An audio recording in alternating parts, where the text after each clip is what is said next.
my teachers wrote a message to Wasu. Auntie dear Wasu Manango, I saw your live stream yesterday and it honestly disturbed me. I could feel how you are feeling. As much as we fell out in the 8 years we lived together, I grew to love and accept you for who you were. That part of love is still within me. Seeing you cry moved me as well. In life, people will remove you from genuine people who truly care, and after that, they will dump you. Real love is rare to find, and that is what I had and still have for you. Now that you are standing on your own, I know these life lessons will not break you, but they will strengthen you and make you wiser. You have a gift, and I pray that your makeup gift will take you very far. Discrimination and stigma will never end, but it's how you carry yourself even when it hurts. I wish you the best, especially in your career, and I wish you to reach your final destination.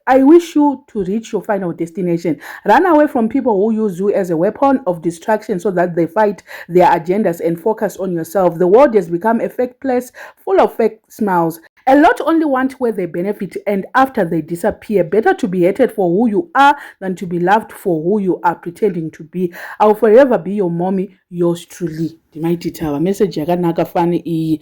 And to be honest, my Titi, now Wasu had that bond yekutoti tatombofunga kuti ihama yavo kama first days pavaingoti wasu chakati kotaimboziva kuti havana kana ukama lesa on ndopati katozoziva kuti aiwa havana ukama. Situation ya Wasu ndo yakamugomo amene vakaona nakopi na Wasu I don't know, but vanhu vari kutaurwa panapa kunzi run away from Diana Patricia ka hanzi ndo vaita kunge vada kukubatsira, and he actually mentioned kuti Patricia hauna chawakambondibatsira nacho iwewe waitoda makuhwa, and Ketina also mentioned kuti Patricia aisada kuti vampe $1,000 yeGoFundMe yakaitwa nevanhu kusvika ataura nyaya dzamaitawa anovati maitanatswa kusvika ataura nyaya dzamaitanatswa, but vakaramba. Wasu akaramba katsika madziro akati kana azviite nyaya dzamaitanatswa andiburitse.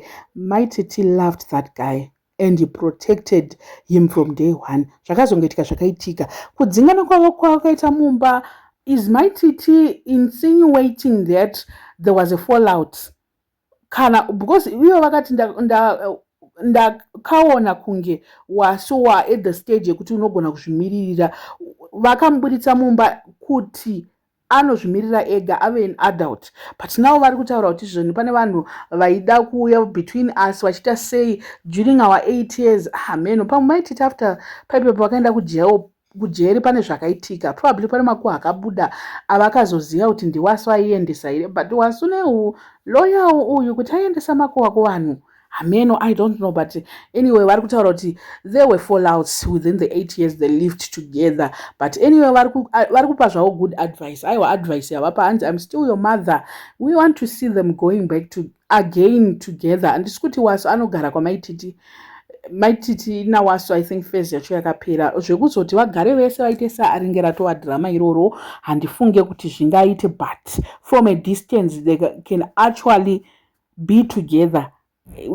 That relationship yekuti vanogona kutovhisitirana vanogona kuita sei. But what I noticed hangu ndezvekuti Wasu paakabva naMai Titi haana kuzomboenda ikoko achinovhizita kana kuita sei. My Titi even changed, munhu aivaita makeup vakabva vatotanga kuitwa nasomeone else naAida ndiye anga atova muclose waMai Titi. So I think they had a lot, but it's good kuti Mai Titi vari kuadmita panapa kuti aiwa takaita zvinhu zvakawanda, we had for 8 years tese takatadzirana, but we must just find each other again.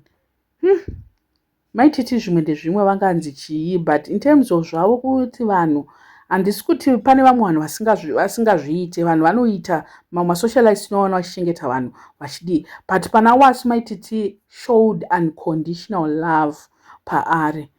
Vanonetsana zvavo nevanhu vanoita sei, but kana ukadiwa namura aiwa unenge wadiwa zvachose, ende munhu yavo kuti kana sakuda hachakuda, ende kana muchidanana mukudanana muri kunyatsowirana zvakanaka. I don't know what you guys think in a relationship in a message but Wasu dzakaoma nyaya dzaWasu, so unotoshaya kuti Wasu wacho anobatsirika chirudzwai kana kuti, because at the end of the day is now an adult. So chaangatoita ndechekuti haasila kubusiness ikoko, blame game ngaimbomira mbichana, because you won't go any far, you won't go anywhere in life ka ukada kuti masituations ako ongomablame kuti because of chakati zvinotori kuluzisa focus zvekuti ndiri nherera ndirichi we've been through a lot tese. tese vanhu titori nezvinhu zvekutoti but ukasada kuita dust yourself up and look forward, no, your past will continue to live in you zvekuti haukwanise kuenda forward nenyaya yepast. I don't know what you guys think. Let me know in the comment section what are your thoughts panyaya iyi. Vasati subscriber, please make sure that you're subscribed, and see you in my next video. Road to 50,000. We are almost at 40 now.